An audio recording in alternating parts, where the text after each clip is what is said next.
दोस्तों, कैसे हैं आप सब। जी दोस्तों, आज नई वीडियो नए लेसन के साथ दोबारा हाजिर हूं।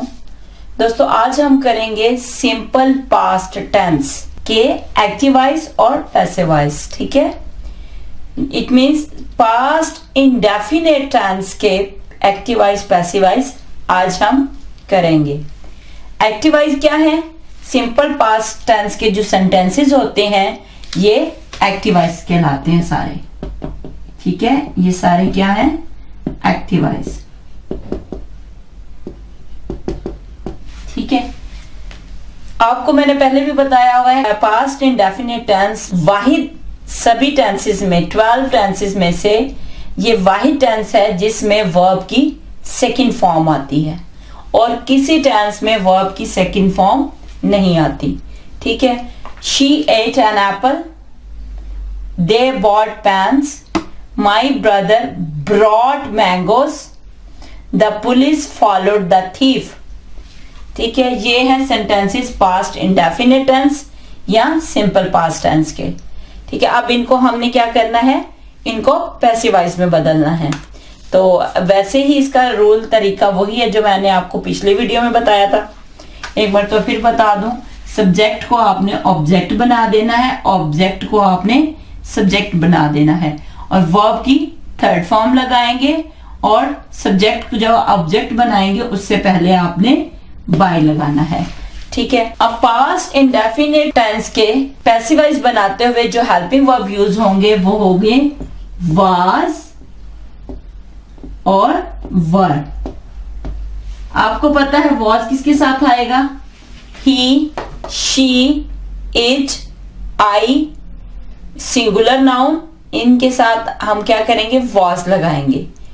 और वी, यू, दे और प्लूरल नाउन के साथ हमने वर का इस्तेमाल करना है। ठीक है, ये तो आपको पहले भी बता चुकी हूँ वॉज किसके साथ आना है और वर किसके साथ आना है। इस टेंस के जुमलों को जब पैसिव वॉइस में बदलेंगे तब हम हेल्पिंग वर्ब वाज और वर का इस्तेमाल करेंगे। ठीक है, चले शुरू करते हैं। अब यहाँ पे हमारा ऑब्जेक्ट क्या है? An apple. तो इसका पैसिव वॉइस कैसे होगा? An Apple. एप्पल कितने हैं? एक। तो हमारा क्या आ जाएगा? वॉज। हेल्पिंग वर्ब कौन सा लगाएंगे? वॉज। An apple was. फिर वर्ब की थर्ड फॉर्म, यहाँ पे सेकंड फॉर्म लगी हुई है वर्ब की, तो इसकी थर्ड फॉर्म क्या है? ये ईट की सेकंड फॉर्म है, ईट। तो इसकी थर्ड फॉर्म क्या होगी? Eaten. An apple was eaten by, किससे खाया जाता है? उससे। by she की ऑब्जेक्टिव हालत क्या है? her। ठीक है, an apple was eaten by her। she ate an apple, वो उसने एक सेब खाया या वो एक सेब खाती थी। ठीक है, इसका ट्रांसलेशन क्या है? उसने एक सेब खाया या वो एक सेब खाती थी। ठीक है, इसका पैसिव वॉइस क्या होगा? An apple was eaten by her, कि एक सेब उससे खाया जाता था या एक सेब उससे खाया गया।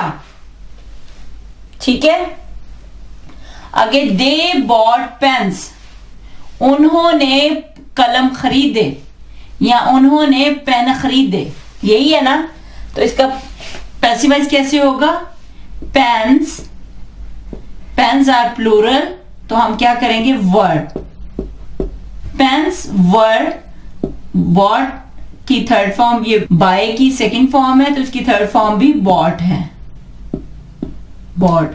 Pens were bought by, they की ऑब्जेक्टिव हालत क्या है? देम। ठीक है, pens were bought by them.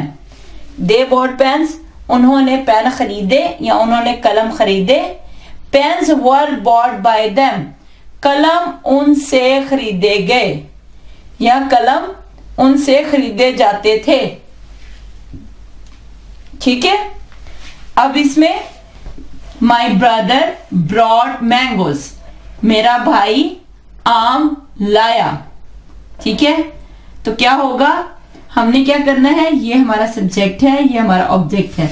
Object को हम सब्जेक्ट बना देंगे। मैंगोज, मैंगोज आर प्लूरल, तो क्या होगा वर। हेल्पिंग वर्ब क्या आएगा, वर। मैंगोज वर, तो ब्रॉड की ये ब्रिंग है, ब्रिंग की सेकंड फॉर्म ब्रॉड और इसकी थर्ड फॉर्म भी brought. Mangoes were brought by, अब यहां पे देखिए माई ब्रदर, मेरा भाई, इसको मैं सेम टू सेम लिख दूंगी। ठीक है, अब माई को चेंज करने की जरूरत नहीं है, ये ब्रदर के साथ है, माई ब्रदर, तो हम क्या कर देंगे, my brother. My brother brought mangoes, मेरा भाई आम लेकर आया, तो इसका पैसिव वॉइस क्या होगा, mangoes were brought bye my brother, कि आम मेरे भाई से लाए गए। ठीक है। The police followed the thief, police ने चोर का पीछा किया, या पुलिस चोर का पीछा करती थी, तो हम क्या करेंगे इसके पैसिव वॉइस में, द थीफ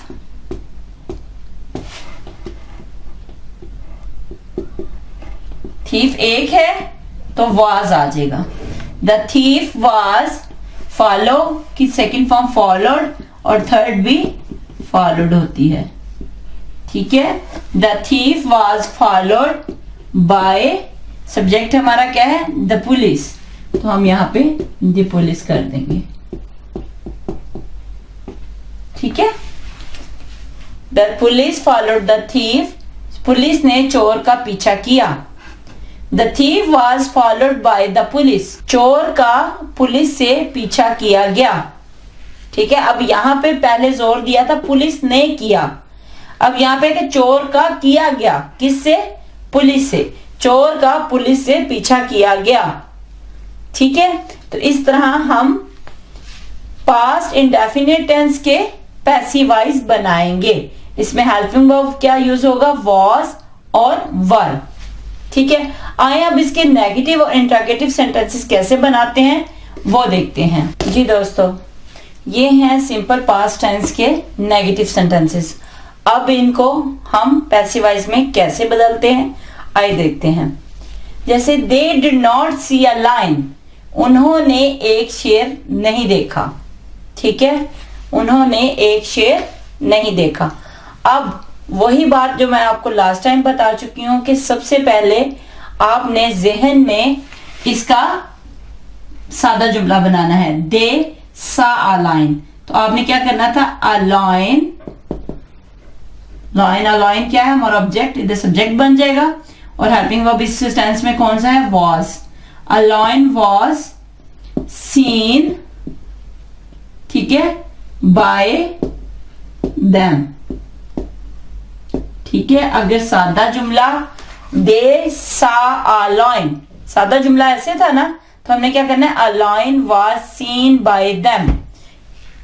अब यहां पे देखें डिड नॉट सी, जब डिड नॉट आ जाता है तो इसके बाद हमेशा फर्स्ट फॉर्म आती है, क्योंकि डू की सेकंड फॉर्म डिड यहां पे आ जाती है तो दो बार नहीं आ सकता, इसलिए यह है डिड नॉट, एज यहां पे did as a helping verb भी आया हुआ है और यहाँ पे फिर वर्ब की फर्स्ट फॉर्म आएगी। ठीक है, अब यहाँ पे देखिए दे डिड नॉट सी, उन्होंने नहीं देखा, तो इसका पैसिव वॉइस में भी हम क्या करेंगे, नहीं देखा, तो यहाँ पे क्या होगा, वॉज नॉट। ठीक है, they did not see a lion was not seen by them, उन्होंने एक शेर नहीं देखा, एक शेर उनसे नहीं देखा गया। ठीक है, इज इट क्लियर, एक शेर उनसे नहीं देखा गया। A lion was not seen by them. Next है the peon did not ring the bell, peon यानी चपरासी ने घंटी नहीं बजाई, तो हम क्या करेंगे, the bell was not, not क्यों आया, क्योंकि ये नेगेटिव सेंटेंस है। was not ring, ring होता है बजाना, तो इसकी सेकंड फॉर्म rang, थर्ड क्या होती है, रंग, तो क्या होगा, was not rung by the peon। ठीक है, the bell was not rung by the peon, कि घंटी चपड़ासी से नहीं बजाई गई। ठीक है, he did not kill the snake, उसने सांप को नहीं मारा। ठीक है, या वो सांप को नहीं मारता था, तो इसका पैसिव वॉइस क्या होगा, the snake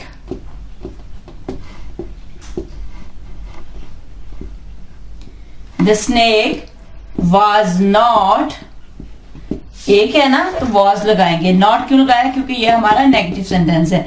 was not, kill की third form killed, the snake was not killed by, ही को इसकी ऑब्जेक्टिव हालत में लिखेंगे, इसका ऑब्जेक्टिव केस क्या है, हिम। ठीक है, the snake was not killed by him, वो सांप को नहीं मारता था, या कह सकते हो उसने सांप को नहीं मारा। तो इसका पैसिव वॉइस क्या होगा, the snake was not killed by him, सांप उससे नहीं मारा गया। ठीक है, इज इट क्लियर। तो ये हो गए सिंपल पास्ट टेंस के नेगेटिव सेंटेंसेस के passive voice. Is it clear. अब इनके इंटरोगेटिव सेंटेंसेस देखते हैं। जी दोस्तों, ये हैं सिंपल पास्ट टेंस के सवालिया फिक्रात। अब इनको पैसिव वॉइस में बदलना है। सबसे पहले तो आप देखें कि सवालिया है तो आपने देखना ऑब्जेक्ट हमारा क्या है, इंग्लिश। तो हमने यहाँ पे इसको बना देना है सब्जेक्ट इंग्लिश। इंग्लिश की साथ हेल्पिंग वर्ब कौन सा आएगा, वॉज या वर। तो हम क्या करेंगे, यहाँ पे वॉज लिखने की बजाय यहाँ पे लिख देंगे। ठीक है, वॉज इंग्लिश, फिर हमारा आएगा वर्ब स्टडीड। पैसिव वॉइस में आपने हमेशा थर्ड फॉर्म ही लगानी है। स्टडी की थर्ड फॉर्म स्टडीड। बाय, आई को इसकी किस हालत में करना है, ऑब्जेक्टिव हालत में, बाय मी। ठीक है, हमने क्या करना है, अगर होता आई स्टडीड इंग्लिश, मैंने इंग्लिश पढ़ी, तो इसका हमने कैसे सादा जुमला बना था, इंग्लिश वॉज स्टडीड बाय मी। अब हमारा है सवालिया फिक्रा। यहाँ पे आ गया डिड आई स्टडी इंग्लिश, क्या मैंने इंग्लिश पढ़ी। ठीक है, अब इसका पैसिव वॉइस क्या होगा, was English studied by me, क्या इंग्लिश मुझसे पढ़ी गई। ठीक है, वॉज इंग्लिश स्टडीड बाय मी। हमने क्या करना है, यहाँ पे जो हेल्पिंग वर्ब था इसको उठा के बाहर ले आएंगे, बाकी जुमला पैसिव वॉइस में वैसे ही रहेगा। तो ये हमारा सवालिया फिक्रा बन जाएगा, was English studied by me. ठीक, अब अगर इसका सादा जुमला डिड को ना होता तो सादा जुमला क्या होना था पास्ट टेंस में, यू लाइक्ड हिम, ऐसे ही था ना। तो हमने क्या करना था, हिम, हिम हमारा क्या है, ऑब्जेक्ट, यहां पे हमने इसको ले आना है सब्जेक्ट। हिम को जब हम सब्जेक्ट में बदलेंगे तो क्या होता है, ही। ठीक है, ही जो है सब्जेक्टिव हालत है, हिम जो है ये ऑब्जेक्टिव हालत है। इस ऑब्जेक्ट को जब हम सब्जेक्ट बनाएंगे तो हो जाना है ही। तो ही के साथ क्या आएगा, वॉज, ही वॉज, ये मैं बना रही हूं, यू लाइक्ड हिम, तुमने उसे पसंद किया, he was liked by you. ठीक है, मैंने अभी यू लाइक्ड हिम, तुमने उसे पसंद किया, he was liked by you, वो तुमसे पसंद किया गया। ठीक है, अब यहां पे आ गया कि ये सवालिया है, डिड यू लाइक हिम, तो हमने इसी तरह ही इसका पैसिव वॉइस बनाना है। ठीक है, लेकिन यहां पे जो हेल्पिंग वर्ब है ना, इसको हम शुरू में ले आएंगे। तो यहां पे एंड पे लगा देंगे question mark. Did you like him, तो इसका पैसिव वॉइस क्या होगा, was he liked by you. ठीक है, क्या तुम उसे पसंद करते थे, या क्या तुमने उसे पसंद किया। तो इसका पैसिव वॉइस होगा was he liked by you, क्या वो तुमसे पसंद किया गया या क्या वो तुमसे पसंद किया जाता था। ठीक है, इस तरह ये इसका पैसिव वॉइस बन जाएगा। अगला सेंटेंस है why did I write a letter, मैंने एक खत क्यों लिखा। अब यहां पे डबल सवाल आ गया, did I write a letter, क्या मैंने एक खत लिखा, why did I write a letter, मैंने एक खत क्यों लिखा। ठीक है, यहां पे बेहतर यह है कि सबसे पहले तो आप did I write a letter इसका पैसिव वॉइस बनाएं। तो क्या है, आई हमारा सब्जेक्ट है, अ लेटर हमारा ऑब्जेक्ट है। ऑब्जेक्ट को यहां पे ले आएंगे, अ लेटर के साथ हेल्पिंग वर्ब कौन सा आएगा, वॉज अ लेटर, फिर वर्ब की थर्ड फॉर्म राइट की, सेकंड फॉर्म होती है रोड और third form written. Was a letter written by me. ठीक है, was a letter written by me, यही है ना did I write a letter, क्या मैंने एक खत लिखा। Was a letter written by me, क्या एक खत मुझसे लिखा गया। ठीक है, ऐसे ही है ना इसका इंटरोगेटिव सेंटेंस बनेगा। अब यहां शुरू पे आ गया वाई को आपने क्या करना है, ऐसे ही सेम लिखना है। ठीक, why did I write a letter, मैंने एक खत क्यों लिखा। तो इसका पैसिव वॉइस होगा why was a letter written by me, क्यों मुझसे एक खत लिखा गया, या कह सकते हो क्यों एक खत मुझसे लिखा गया। ठीक है, आपने नेगेटिव और इंट्रोगेटिव सेंटेंसेस में ये ध्यान करें कि आप पहले उसका सादे जुमले का पैसिव वॉइस बना लें, फिर बाद में अगर वो नेगेटिव है तो नॉट लगा दें, अगर वो इंट्रोगेटिव है तो वॉज और वर को जुमले के शुरू में ले आए, और अगर उनमें why, what, which, who, whose इस तरह के आ जाएं तो आपने उनको सेम टू सेम वैसे ही लिखना है, बाकी जुमले को टेंस के मुताबिक ही पैसिव वॉइस में बदलना है। ठीक है दोस्तों, जी दोस्तों आज के लिए इतना ही काफी है। ठीक है, इंशाल्लाह अगली वीडियो में नेक्स्ट लेसन नेक्स्ट टेंस के साथ पैसिव वॉइस एक्टिव वॉइस के साथ दोबारा हाजिर होंगी। अपना ख्याल रखिएगा, दुआओं में याद रखिएगा। अल्लाह हाफिज।